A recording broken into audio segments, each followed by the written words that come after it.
Cinta mulai aja ya. Menanggapi Bismillahirrahmanirrahim. Assalamualaikum warahmatullahi wabarakatuh. Alhamdulillah hari ini selesai pengajian di rumah setiap hari Rabu akhir bulan, dan sekalian juga doain istri saya Kartika Putri sehat walafiat, bayi dalam kandungannya sehat walafiat, dan menjadi keturunannya menjadi anak yang saleh yang bertakwa kepada Allah Subhanahu wa taala. Amin ya rabbal alamin. Dan juga minta doa juga buat pemirsa nih semuanya agar besok melahirkan, insyaallah due date-nya itu tanggal 12 Desember, 10 sampai 12 Desember, tapi kontraksinya udah mulai 3-4 hari yang lalu nih, udah 1 minggu ini kontraksi. Dan insyaallah mudah-mudahan lancar, berkah, sehat bayinya, sehat ibunya, dan menjadi keberkahan dan ridhonya Allah Subhanahu wa taala. Amin ya rabbal alamin. Bib, kemarin General Revival itu cowok ya Bib ya? Nah, kabar gembira lagi, alhamdulillah. Anak pertama Kalisa perempuan, yang kedua Khadijah perempuan, yang ketiga alhamdulillah laki-laki.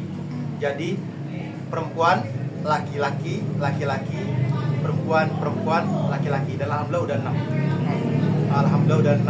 Baru.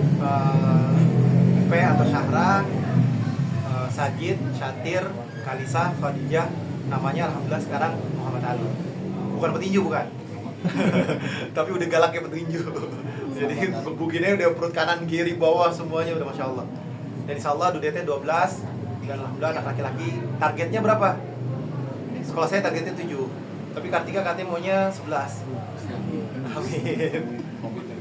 Dari pertama dia komit deh 11. Kelasnya 7 aja lah. 3 perempuan, 3 laki-laki, 1 bebas terserah Allah. Tapi benar laki atau perempuan, bukan setengah laki setengah perempuan. Jangan, bahaya itu. Ini persiapannya menjelang persalinan. Nah, persiapannya alhamdulillah udah beliin baju, udah beliin tempatnya, baby boxnya, terus telurnya udah juga. Oh, baby box nggak beli ya, bekas kakaknya dulu. Terus semuanya dibeli. Yang lupa cuma 1, kaos dalam. Jadi kaos dalamnya kemarin lupa, pampersnya juga lupa. Akhirnya baru beli kaos dalam, baru beli pampers. Mudah-mudahan sehat anaknya. Bib, pemilihan nama sendiri mungkin seperti apa? Kita udah pernah niat, udah pernah rencana. Kalau anaknya laki-laki, namanya Ali. Kalau anaknya perempuan, namanya Fatimah.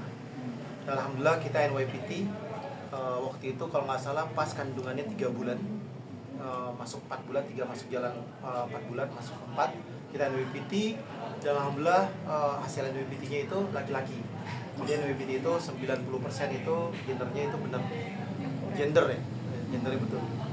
Dan alhamdulillahnya laki-laki. Dari 4 bulan kita udah tahu anaknya laki-laki, jadi udah kita namain Ali. Dikasih nama depannya Muhammad, karena semua anak laki-laki kita depannya Muhammad. Dan sunnahnya punya anak laki-laki kasih namanya Muhammad. Insya Allah jadi anak yang saleh, yang bertakwa sama Allah. Seperti contoh namanya Sayyidina Muhammad sallallahu alaihi wasallam. Ini kan bukan yang banget, artinya sebelumnya udah adakah yang membedakan proses ini? Kalau Sajid, Satir, IP itu saya nggak pernah ngurusin, saya nggak pernah info, saya nggak pernah nyebokin, nggak pernah bangun malam. Kalau ini, aduh, dari zaman Kalisa, Khadijah, subhanallah.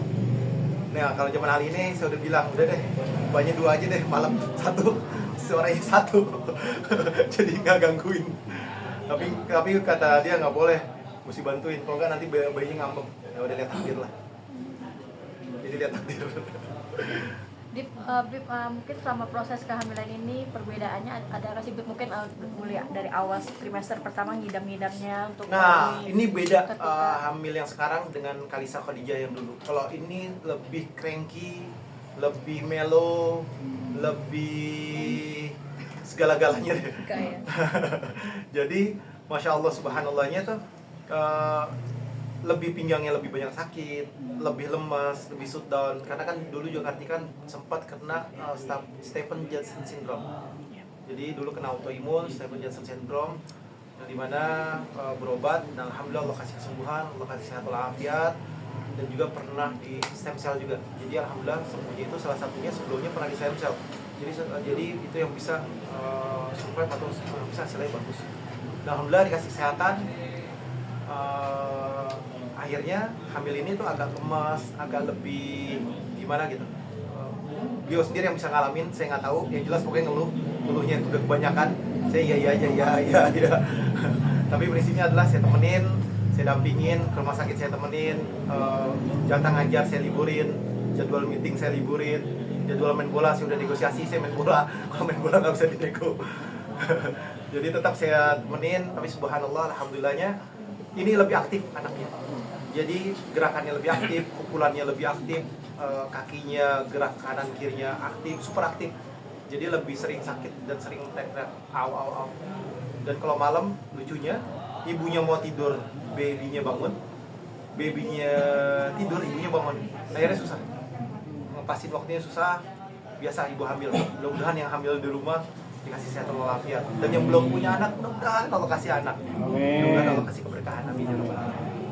Oke, langsung anaknya agresif, aktif, mamanya manja.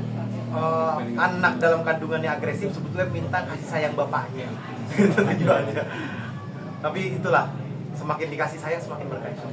Untuk adik-adik sendiri sama kakaknya gimana menyambutnya Bib? Kalau adik-adiknya, wah Khadijah itu masya Allah. Jadi kalau ibunya kan lu seneng baliknya ke kanan, karena ke kiri tuh udah sakit banget, sangat udah sakit. Jadi tuh Khadijah kalau pas ibunya mau ke kiri, dia udah siapin bantal untuk mendorong ibunya ke kiri. Disiapin bantalnya, didorong ibunya ke kiri. Itu Khadijah udah masya Allah banget. Dan setiap kalau mau kemana dicium babynya, dicium perut ibunya, dicium perut ibunya. Itu lebih masya Allah. Berarti udah siap ya mungkin menerima. Dia siap punya anak, punya adik, dan siap jadi kakak.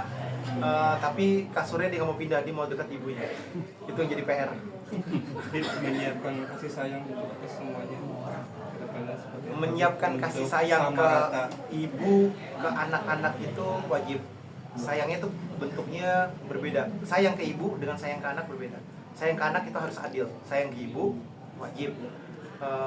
Yang paling penting menjadi orang tua adalah tidak boleh menzolimin salah satu anaknya.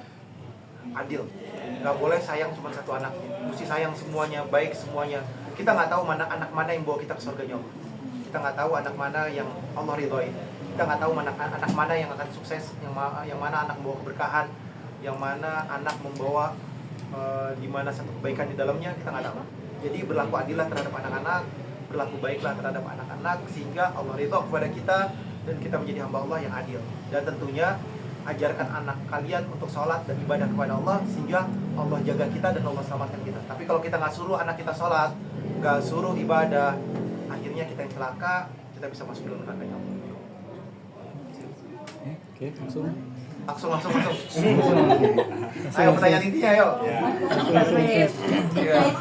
Ayo kantin. Yang sendiri seperti apa nih? Aplikasi.